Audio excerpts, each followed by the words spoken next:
আমার প্রিয় মাধ্যমিক পরীক্ষার্থীরা, আজকের এই ভিডিওটির মাধ্যমে আমি তোমাদের এবিটিএ টেস্ট পেপারের ভূগোল বিষয়ে 324 নম্বর পেজের সমস্ত প্রশ্নগুলো ছোট প্রশ্নগুলো করে দিচ্ছি। আচ্ছা, প্রথমে দেখো একের একে বহির্জাত প্রক্রিয়াগুলির মধ্যে সবচেয়ে বেশি প্রভাব ফেলে। সঠিক উত্তর হবে অপশন ক, নদী। 2, মরু অঞ্চলে শুষ্ক নদী খাতকে বলা হয়। সঠিক উত্তর হবে এখানে অপশন ঘ, ওয়াদি। 3, ওজোন গহ্বর সৃষ্টির জন্য দায়ী গ্যাস হলো। সঠিক উত্তর হবে অপশন ক, কার্বন ডাইঅক্সাইড। তারপর দেখো 4, রকি পার্বত্য অঞ্চলে প্রবাহিত শীতল স্থানীয় বায়ু হলো। সঠিক উত্তর হবে অপশন খ, মিস্ট্রাল। 5, মোজাম্বিক ও মাদাগাস্কার স্রোতের মিলিত নাম হলো। সঠিক উত্তর অপশন খ, আগুলহাস। 6,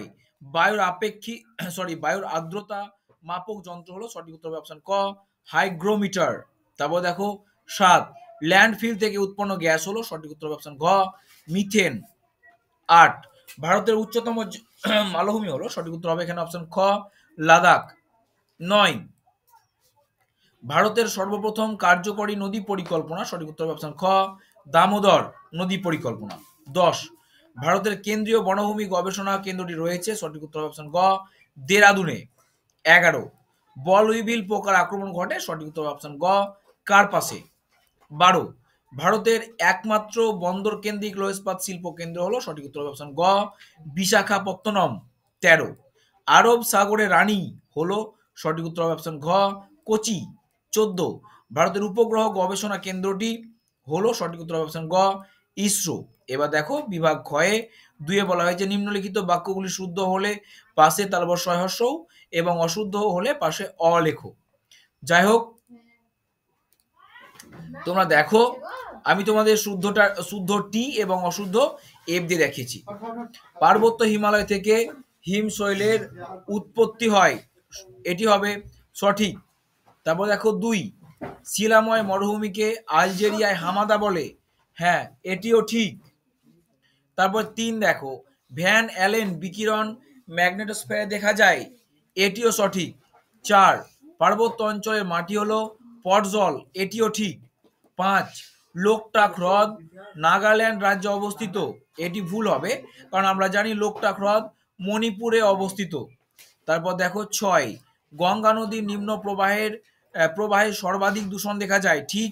7, ট্রপোগ্রাফিক্যাল মানচিত্রে জনবসতি বাদামি রঙে দেখানো হয়, এটি ভুল, কারণ ট্রপোগ্রাফিক্যাল মানচিত্রে সমোন্নতি রেখাকে বাদামি রঙের দেখা হয়। এরপর দেখো 2 উপযুক্ত শব্দবশের শূন্যস্থান পূরণ করতে হবে আমাদের। 2-1 দেখো হিমবাহের পৃষ্ঠদেশে সৃষ্ট গভীর ফাটলকে ড্যাশ বলে, ক্রেভাস বলে। 2, পর্বতের ঢাল বরাবর প্রবাহিত নিম্নগামী শীতল বায়ুকে বলে ড্যাশ, ক্যাটাবেটিক। তারপর দেখো 3, বায়ুচাপ ড্যাশ এককে মাপা হয়, এটি হবে মিলিবার এককে মাপা হয়। তারপর দেখো 4, ডগার্স ব্যাংক মগ্নচড়া ড্যাশ সাগরে সৃষ্টি হয়েছে, এটি হবে উত্তর সাগরে সৃষ্টি হয়েছে। তারপর দেখো 5, ড্যাশ দূষণের ফলে মিনামাটা রোগ হয়, এটি হবে পারদ দূষণের ফলে, ঠিক আছে। তারপর দেখো 6, ড্যাশ চাষে রেটুন প্রথা প্রয়োগ করা হয়, উত্তর হবে আখ চাষে। 7, ভারতের শহর হতে গেলে ন্যূনতম জনসংখ্যা হতে হবে 5,000 জন। 2-3 দাগে দেখো 2-3 বলা হয়েছে ধুয়াধার জলপ্রপাত কোন নদীতে অবস্থিত, এটি হবে নর্মদা নদীতে অবস্থিত। তারপর দেখো 2, মৌক্তিক মেঘ বায়ুমণ্ডলে কোন স্তরে দেখা যায়, এটি হবে স্ট্র্যাটোস্ফিয়ারে দেখা যায়। 3, হিমপ্রাচীর কোন মহাসাগরে দেখা যায়, এটি হবে আটলান্টিক মহাসাগরে দেখা যায়। 4, ভারতের বৃহত্তম অঙ্গরাজ্যের নাম কি, রাজস্থান। তারপর দেখো 5, পশ্চিমী ঝঞ্ঝা উৎপত্তি স্থল কোথায়, এটি হবে ভূমধ্য সাগর। 6, ভারতের একক বৃহত্তম শিল্প কোনটি, লৌহ ইস্পাত শিল্প। তারপর দেখো 7, মহাকাশে কৃত্রিম উপগ্রহ যেখানে রাখা হয় তাকে কি বলে, এটি হবে প্ল্যাটফর্ম বলে। 8, ভারতের সর্বাধিক জনঘনত্বযুক্ত রাজ্য কোনটি, এটি হবে সঠিক উত্তর বিহার। এবার দেখো বাম দিকের সঙ্গে ডান দিকটা মেলাতে হবে। ওড়িশার সঙ্গে দেখো মিলছে চিল্কা, নীলগিরির সঙ্গে মিলছে দেখো ডোডাবেট্টা, কেরল ভেম্বনাথ, বরাকরের সঙ্গে মিলছে দেখো তিলাইয়া। তাহলে ভিডিওটি আজকে শেষ করছি এখানে, পরবর্তী দিনে তোমার সঙ্গে দেখা হবে নতুন একটি গুরুত্বপূর্ণ ভিডিও নিয়ে।